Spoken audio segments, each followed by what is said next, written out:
طبعا كلنا بنحب تومية السوريين. لا مؤاخذة بقى يا اخواتي، النهارده جاي اعمل لكم تومية بتاعت السوريين، فيلا بينا نروح نشوف هنعملها ازاي. اول خطوه معانا نبدا نحط 3 معالق نشا مع بعض.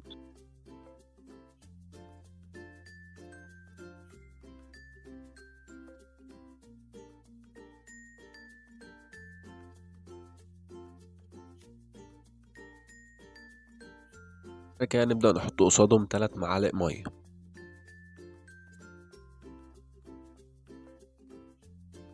بعد كده نبدا نقلبهم كويس مع بعض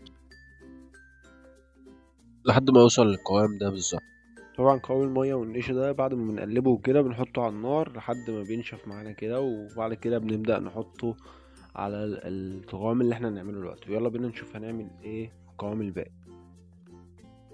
بعد كده معانا حوالي نص معلقه ملح، بعد كده رشه مايونيز معانا، وبعد كده شويه لبن،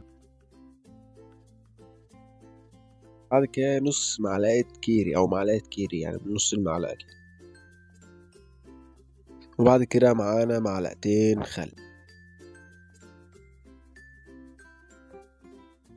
المفروض بعد كده بتضربهم في بعض، بس للاسف انا ما كنتش صورت مع القوام اللي انا كنت عامله في الاول. تقلبهم في بعض وبتحط معلقتين زيت في الاخر وخلاص.